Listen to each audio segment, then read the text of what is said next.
വിഷ്ണു ശാലിനിയുടെ പുതിയ പ്രൊമോയാണ്, എല്ലാവരും കാത്തിരുന്ന പ്രൊമോ തന്നെയാണ്. ഈ മറ്റന്നാളത്തെ എപ്പിസോഡിൽ വിഷ്ണു എന്തായാലും ശാലിനിയെ കാണുന്ന സീൻ തന്നെയാണ് കാണിക്കുന്നത്.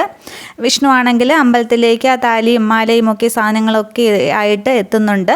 ഇതേസമയം ശാലിനിയും ആ സംഘാടകരെല്ലാവരും കൂടി ആ ചടങ്ങ് നടക്കുന്ന സ്ഥലത്തേക്ക് എത്തുകയാണ്. അന്നേരം എല്ലാവരും കൂടി ഇങ്ങനെ കൂടി നിൽക്കുകയാണ്. തോന്നുന്നു വിഷ്ണു അങ്ങോട്ടത്തേക്ക് എത്തുമ്പോൾ വിഷ്ണു ആരെയും ശ്രദ്ധിക്കുന്നില്ല. തുടർന്ന് അവിടെ നോക്കുമ്പോൾ എല്ലാവരും കൂടി നിൽക്കുന്നതാണ് കാണിക്കുന്നത്. തുടർന്ന് ശാലിനി ആണെങ്കിൽ വിഷ്ണു വരുന്നത് കാണുന്നില്ല. ശാലിനി അവരോടൊക്കെ ഇങ്ങനെ സംസാരിച്ചുകൊണ്ട് നിൽക്കുകയാണ്. തുടർന്ന് വിഷ്ണു ഇങ്ങനെ എല്ലാവരെയും ഒന്നല്ലാതെ നോക്കിയിട്ട് പെട്ടെന്ന് അങ്ങ് തിരിയാനായിട്ട് പോകുമ്പോൾ ആ ശിവദാസനാണെങ്കിൽ ശാലിനി മാഡം എന്നിങ്ങനെ വിളിക്കുകയാണ്. അന്നേരം വിഷ്ണുവിൻ്റെ കാതുകളിൽ അതങ്ങോട്ട് മുഴങ്ങുകയാണ്. മുന്നോട്ട് വെച്ച തിരിഞ്ഞ് വെച്ച കാലാണെങ്കിൽ വിഷ്ണു പെട്ടെന്ന് പുറകോട്ടാക്കിയിട്ട് വിഷ്ണു ഇങ്ങനെ നോക്കുകയാണ്. അന്നേരം ശാലിനിയുടെ തിരിഞ്ഞ് നിൽക്കുന്ന സൈഡ് മാത്രമാണ് വിഷ്ണു കാണുന്നത്. തുടർന്ന് വീണ്ടും വിഷ്ണു ഇപ്പുറത്തേക്ക് വന്ന് നോക്കുമ്പോൾ ശാലിനിയുടെ ഒരു സൈഡ് കാണുകയാണ്. അന്നേരം തൻ്റെ ശാലിനിയാണ് അതെന്നുള്ളത് വിഷ്ണുവോട് വ്യക്തമായിട്ട് ശാലിനിയെ കാണുകയാണ്. പക്ഷേ ശാലിനി അവരോടൊക്കെ സംസാരിച്ച് നിൽക്കുന്നത് കൊണ്ട് വിഷ്ണുവിനെ കാണുന്നില്ല. ഇത്രയുമാണ് പ്രൊമോയിൽ കാണിക്കുന്നത്.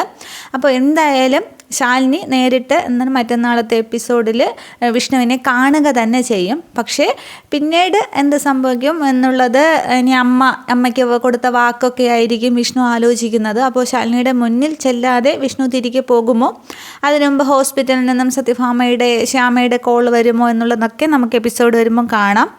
എന്തായാലും വിഷ്ണു ശാലിനി എപ്പിസോഡിൽ കറക്റ്റായിട്ട് തൻ്റെ ശാലിനിയാണ്, കളക്ടറായിരിക്കുന്ന ശാലിനിയാണ് എന്ന് അറിയുന്നുണ്ട്.